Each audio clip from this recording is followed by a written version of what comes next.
here complex permanent tissue. That is nothing but the tissues which consist of more than one type of cells, and they are coordinate together to perform a common function. They are called as complex permanent tissue. Here examples for complex permanent tissue, they are xylem and phloem. So these are the examples for complex permanent tissue. Okay, so in plants, which are the examples for complex permanent tissue? Xylem and phloem. Here both are together, both the tissues together, or they constitute together to perform a common function, that is known as that function is called conducting tissues. Conduction, that is the function of this xylem and phloem. So both the examples for complex permanent tissues, these together to perform a common function, that is known as conduction. So xylem and phloem are called as the conductive tissue. Okay, so here conduction means transport of food and water to different parts of the plant body, that is known as conduction. So both together to perform the function, that is known as conduction. Okay, so that is the function of xylem and phloem. Here the xylem is otherwise called as wood. What is the other name of xylem? Xylem is otherwise called as wood. Phloem is called as blast. Phloem is called blast. Xylem is called wood.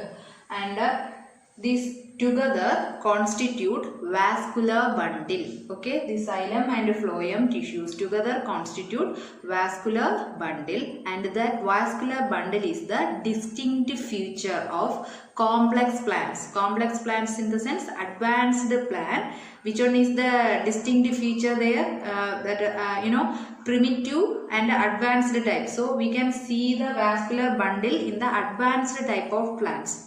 Advanced plants, we can see well developed vascular bundle. Okay, distinct feature means we can differentiate that plants. So that vascular bundles we can see in the which one? Complex plants which are growing in the terrestrial climate. Okay, so that's about which one? Complex permanent tissues. Then now let us see about xylem. First let us see xylem. Here the xylem, it consists of 4 types of cells. Xylem consists of 4 types of cells. They are the first one, an elongated one cell is there, and that is known as Xylem tracheides. Okay, what is it?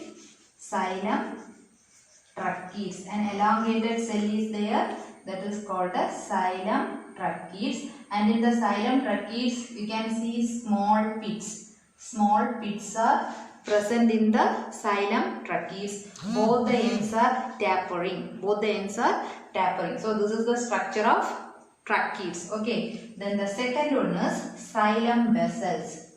The second one is Xylem Vessels. When compared with which one? When compared with this tracheides, the xylem vessels are blunt.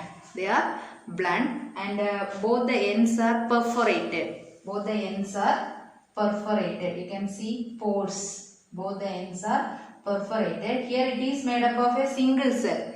Tracheides made up of single cell, but here you can see many number of cells, and also you can see the pores here. Okay, pores. You can see the pores. So this is the structure of vessel, xylem vessels. Okay, so the xylem vessels are multicellular, but both have a thick wall. Okay, this one is vessel and vessels. Here the vessel has one more name, that is called a trachea. Vessel is otherwise called as, second type of cell is vessels, xylem vessels. Xylem vessels are otherwise called as trachea. Okay, trachea. And the third type of cell, that is called a Xylem Parenchyma. What is the third type of cell? Xylem Parenchyma. Okay, Xylem Parenchyma. You know parenchyma cell structure, it is in different structure. Here you can see a large, different shape. We can see large vacuole, dense cytoplasm and a prominent nucleus. So this is the structure of Xylem parenchyma. So this is the third type of cell we can see in xylem. The first one, tracheids. First one is tracheids. Second one is vessels or trachea. Third one is xylem parenchyma. And the fourth one is xylem fibers.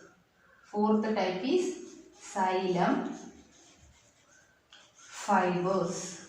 Okay, xylem fibers. Fibers also elongated with a tapering end. So this is the structure of which one? Xylem tissue. So in the xylem tissue you can see four types of cells. They are tracheids, vessels or trachea, then the xylem parenchyma, xylem fibers. Of the four, that three of them are dead cells. Of the four, three of them are dead cells. Which one? Tracheids, dead cell. The vessels or trachea, dead cells. And the xylem fiber also dead cell. The remaining one is living, that is xylem parenchyma. So four types of cells together to perform a function. What is the function of xylem? It to transport water. And it to transport water vertically to the different parts of the plant. That is the main function of these four types of cells. Okay, and here perforation or pits are present in the xylem. Here the xylem, the wall of the xylem, thick wall, due to the deposition of lignin, and in some area we cannot see that thickening. That area are called as pits. Here it is made up of a single cell, so this perforation helps to transport water, because inside it is hollow, so the water can easily transport through this xylem tissue. Okay, and the perforation, how it appear there? If there is no lignin in the particular area, there you can see the pits. So these all are called as pits. Okay, so this is the structure of xylem. Okay.